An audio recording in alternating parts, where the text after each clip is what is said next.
Naaresto pero agad din nagpiyansa ang dating Budget Undersecretary na si Christopher Lau. Kaugnay po yan ang kinasasangkutan niyang kasong katiwalian sa pagbili ng COVID supplies noong pandemya. Nasa frontline na balitang yan, Gio Robles.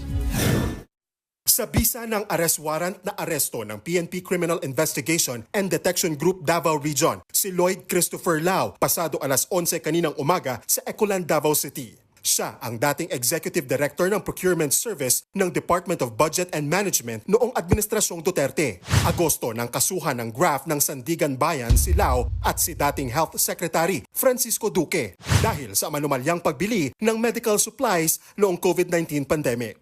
41 billion pesos na pondo ng DOH ang iligal na inilipat sa PSDBM noong 2020. Si Lau ang namamahala sa PSDBM nang makuha ng kumpanyang Pharmally ang bilyon-bilyong pisong kontrata sa COVID kits.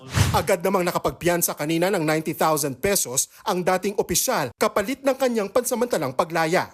Ikinadismaya ito ni dating Senador Richard Gordon na siyang nanguna noon sa pagdinig ng Senate Blue Ribbon Committee kaugnay sa Pharmally deal.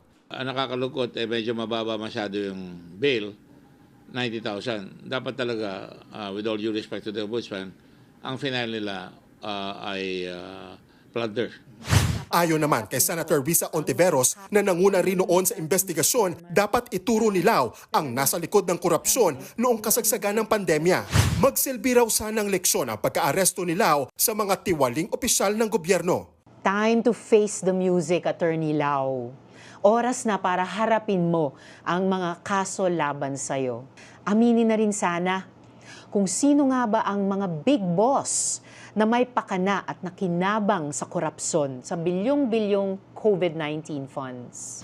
Noong Hunyo, sinabi ni DOH Secretary Duque na direktiba ni dating Pangulong Rodrigo Duterte ang pagbili ng bilyon-bilyong pisong COVID supplies.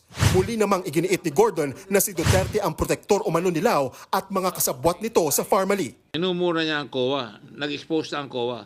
Minumura niya kami sa Blue Ribbon. Sinasabi niya, hindi ko papayagan mag-attend. Inutusan niya ang cabinet, huwag kayo mag-attend ng hearing ni Gordon. Plano raw ni Gordon na muling pabuksan sa Department of Justice ang kaso ng Pharmally. Nagbabalita mula sa Frontline, Gio Robles, News 5. Mga kapatid, Ed Lingaw po, maging maalam at may pakialam sa mga napapanahong balita sa ating bansa. Para sa mas malalimang pagtalakay at paghimay sa mga issue at headlines, tumutok lamang at pag-subscribe sa social media pages ng News 5.